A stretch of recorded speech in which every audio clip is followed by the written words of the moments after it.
Hello everyone, welcome back to Expected Aces, your edge in ATP Fantasy. The best team you could have built in Tournament Week 2 would have cost you only 45 credits, and it scored nearly 3,000 points. That's less than half the budget for a score that most teams could only dream of. Let me show you how Tournament Week 2 played out and what it means for your teams going forward. Let's serve it up. Welcome back to the channel everyone. Now the dust has settled on getting ready for Tournament Week 3, I thought we'd do a little look back at Barcelona and Munich. And we have to start with the game breaker, Alex Molčan. He is a former top 50 player, so you can't say this was totally out of the blue, but that was a fair few years ago now. But here he is, semi-finalist in Munich, 1 credit, 0% ownership, and a massive 262 points. It's only one upset victory as well. He only beat one seeded player in this run, so you could say it was a favourable draw, but he was very efficient, 3 straight set victories. He is the ultimate example of why you should have some value picks in your squad, especially in your alternates. Because if you can identify a few players who are either completely on the rise or have had a good career in the past and are looking to get back to winning ways, you can really gain a lot of value on them in the coming weeks and months. So who were the winners and losers of the week? We have to start obviously with the 2 tournament winners, Ben Shelton and ATP Fils. One had very high ownership, the other quite low. ATP Fils was a very popular player to bring in prior to Tournament Week 2. He was at 39% ownership. That has since gone up to 49% after this win. But by contrast, Ben Shelton was only at 5% ownership. In my preview, I said it was going to be a massive differential, and the data to support it was there. He had reached the final in Munich last year. The big concern for myself and a lot of people was, how is he feeling with his shoulder? Hasn't looked comfortable on it for the past few months. But he picked up where he left off last year and went all the way. Looked incredible. Won 68% of points behind his second serve, which is absolutely ridiculous. He is the leader on the tour for that this year. And he can play on clay, it suits him. You know, he's got more time on the return, especially on the backhand side. And he's still getting a lot of purchase on that second serve, a lot of movement. I think it's going to take some doing for someone with less ownership to win a title in ATP Fantasy this season. 5% ownership for a tournament winner. It'll probably take a massive outlier in the future for that to happen again. So well done for everyone who went there. For those of you that were patient and waited till Monday, a few hours before the deadline, you could have actually picked him up for just 17 credits. He was 27 credits earlier in the week. He has since gone back to 27 credits as well. But there was a window of time on Monday morning when the last year's points from Munich came off, when Shelton only cost you 17 credits. And ATP Fils, we said at the time this was the right entry point. He'd missed Monte Carlo, but that was just precautionary chance to be fresh and well rested. And he came in. You could have picked him up for 5 credits on Monday morning. Went all the way to the title. Was a little bit fortunate, especially when you consider that he had 2 match points against him, against Terence Atman in the first round. Could have been a very different story if that goes the other way. He should have lost that match. But that's the kind of luck you need in this game. He gets out of that one. And from there, it's pretty much, serene sailing. He is a kind of dream player in ATP Fantasy because he's got no points to defend coming up, having been out for so long. He was already super cheap at 5 credits. He's only 7 credits now. Those of you who own him are going to make so much money on him. He is the absolute dream pick in this kind of game. Other players to note, it was actually a story of a couple of redemption arcs for popular players Andrei Rublev and Rublev Cobolli. Both made it to finals, having lost in the first round in Monte Carlo the week before. So after a disastrous score, where they barely matched their price point, now owners can celebrate and reward their patience with a great run. So props to all of you who kept the faith, and they now look like really good picks as we look ahead to the rest of the clay court season. Another one of my differentials in the preview, Rafael Jodar really stepped up. He was only 3 credits prior to the Tournament Week 2 deadline, and he had less than 10% ownership, and he went all the way to the semi-finals. 248 points. It's absolutely massive at 3 credits. If it wasn't for Molčan, he would be the standout player of the week for sure. So his stock's only going to continue to rise. He's already at 4 credits. He's broken into the world's top 50. He's got a chance to increase even more in price over the course of Madrid. Again, now is the perfect entry point for him because he's still unseeded. And finally, Fonseca continues to be an amazing pick. He was only 4 credits when the game began. He's now only at 6 credits. He was 5 credits before his run in Munich. It's a very steady amount of points, 152 points. We have to obviously asterisk this that he was unseeded and he did beat Rinniknesh again, which is why he got those extra points. He's not going to have that to fall back on in Madrid and beyond. So I don't think his output will be as high unless he can start getting some top 10 wins under his belt, so just keep that in mind. Now, as you've been looking at the screen, you're probably thinking, why on earth is Zverev in the losers of the week in red with 230 points? Well, in ATP Fantasy, we have to consider the value of players and their price points. And given that Zverev is the third most expensive player in the game at 33 credits, if we actually divide his total score by his cost, this works out at just under 7 points per credit, which is nowhere near good enough. As I'll come on to in this video, and as mentioned before, the expected baseline point return right now is about 15 points per credit, is what you're looking for your players. So this week he hasn't even hit half of that. It has to be considered a failure at that cost. You have to think about your expected value and your output for your team. And 230 points is just not good enough. This is a slight consequence of only being an ATP 500 event. There are less points on offer, but as defending champion, it really had to be the final at minimum for Zverev, and it didn't quite come to pass. So he has to go in red. And then the others are all pretty obvious. Carlos Alcaraz, just very unfortunate that he had to withdraw, but we were all in the same boat. His ownership was 78%. Most of us would have put the bonus ball on him, so nothing ventured, nothing gained. Alexander Bublik and Alex de Minaur and Luciano Darderi and Jack Draper, all upset defeats, very early exits, very unexpected on Bublik and de Minaur and Darderi's sides, that is. Jack Draper, it was just too soon to come back, and he's now going to miss Madrid and Rome. I would hold on to Bublik, but I think the rest of them are all sells. So as I alluded to at the beginning of the video, this was the team of the week. And not only was the actual starting six super affordable, you actually could have afforded all of the 8 highest scoring players this week and still had 20 credits left over. So not only do you get the main 6, but on your alternates you could have had Jodar and Zverev, and this all came to 80 credits. I'll preface that this isn't the exact price of the team now. This is the cheapest you could have got these players on Monday morning pre-deadline. So you could have assembled this entire 8-player team for 80 credits. And the starting 6 hit nearly 3,000 points. So think about that. This is less than half your budget, nearly 3,000 points. It would take a bonus ball and triple bounce chip on Yannick Sinner in Monte Carlo to reach this output. That's how good this team was. And again, I just have to highlight the actual 6, 45 credits. Unbelievable, really. We've not spoken about him, but Medjedovic made the semi-finals and scored 292 points. He only cost 2 credits pre-deadline. He now costs 3. But that's another amazing return for a 0% owned player on the cheap. It's going to be really interesting to see that when we have the next ATP 500 event, if we're going to get a team of the week that is this cheap again. I know a lot of it will obviously be conditional to are the big players playing or not, but even if they are, maybe they're not. Maybe we do always need to look a lot cheaper for these kind of events, but lots to watch out for moving forward. This was a complete shock to me, but it shows you what's possible when it comes to building your team.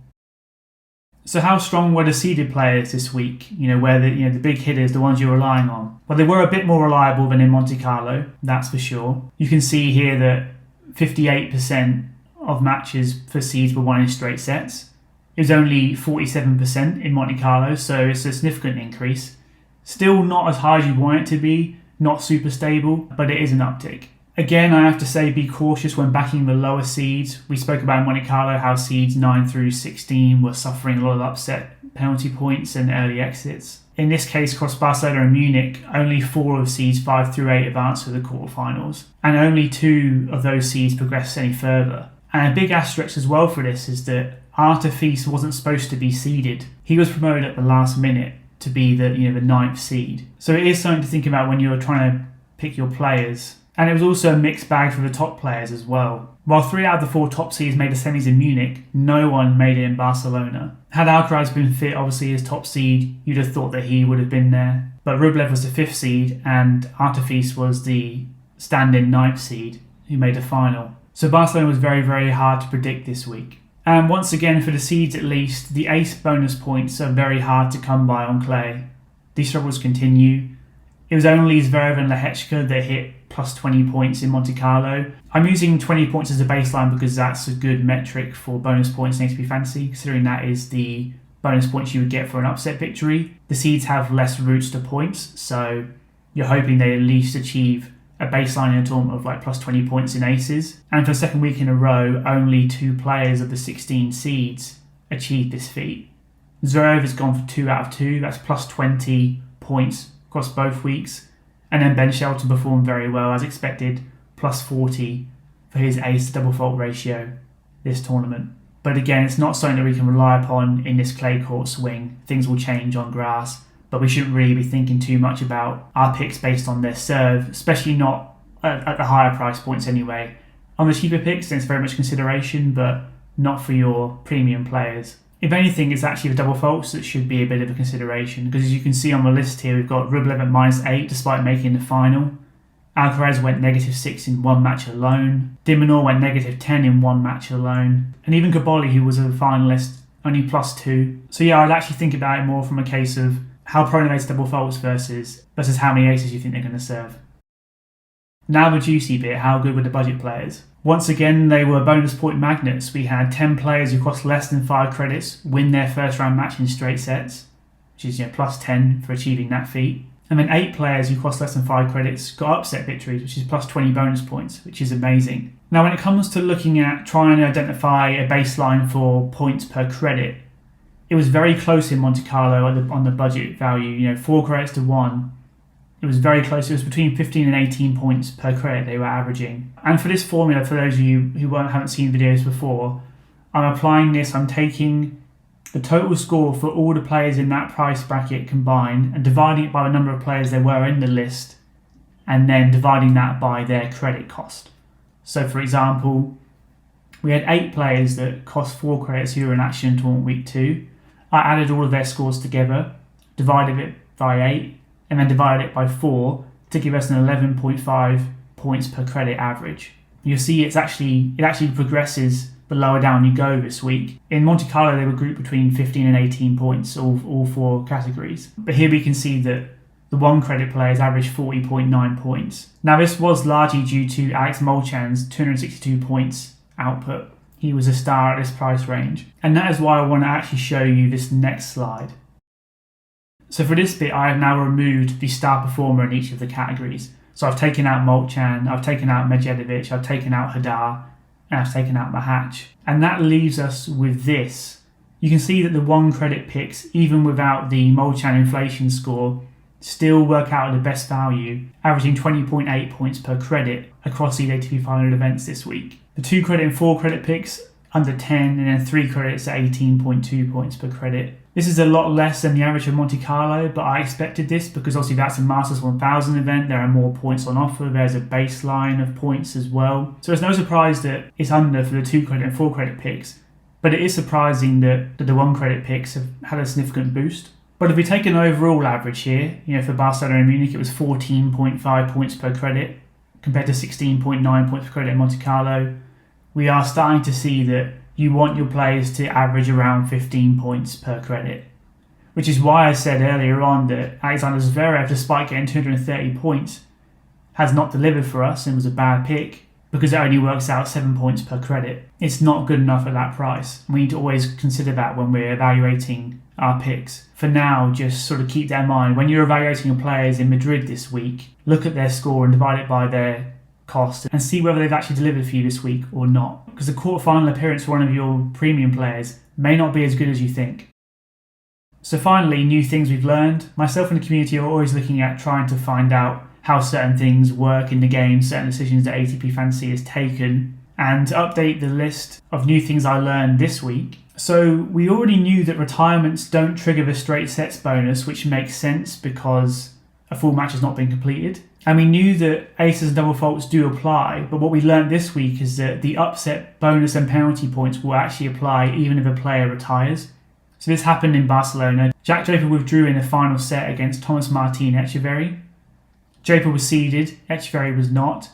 Draper got the -20 points for the loss and Etcheverry got the +20 points for the win. But we also learned that this does not apply for walkovers because Carlos Alcaraz withdrew ahead of his match against Thomas Mahach. And originally, ATP Fantasy gave him -20 points for the upset loss, but they later removed this. So we can now say definitively that if the match is a walkover, they will not apply the upset penalty points or bonus points because the match didn't take place. But if it's a retirement, then it will. And lastly, no baseline points are awarded for wildcards. So if you got in the draw by merit or you qualified, you will receive your baseline points. So, for example, in a Masters 1000 event, it's 10 points for a round of 128 appearance. However, if you are a wild card, you will not receive these points. So Martin Landaluce lost in the first round of Barcelona, so he didn't get any points for playing in the tournament. The only points he earned were from aces and double faults, and unfortunately for him, he ended up going negative in that department. So he actually only returned -6 points. The same thing has happened again to him in Madrid, and even though he's in the main draw there, and you expect him to get 10 points for losing in the first round, because he got there on a wild card and not on merit, he doesn't get those points. So that's very interesting. It's something to think about when you let players like Berrettini and Monfils, those cheap players who've done so much for the game but don't have the ranking to get into these events now. Same with Stan Wawrinka, for example. It might put you off a bit knowing that if they don't win a round, they could end up on negative points. So just keep that in mind. That's it for this video. Hope that was useful information for you guys looking back on Tournament Week 2. Don't forget to join the conversation as always in the YouTube comments. Join our subreddit, ATP Fantasy. Join our league as well if you haven't done so already. Congratulations to Deuces, who is leading the way right now. I slid down to 16th. I did have a green arrow overall this week. I improved, I think, from around 2.8k to around 2.3k in the overall standings, which I'm happy about. Mainly due to the fact that I did bring in Shelton Fils, who won Barcelona. And I had Zverev as well, who still made the semis. But I wish I had backed my own differential pick and brought in Jodar. I have since done that for Madrid, but I'm annoyed I didn't do it a week earlier. This has been Josh from Expected Aces. Thank you for watching, and I'll see you very soon for more ATP Fantasy content. Bye for now.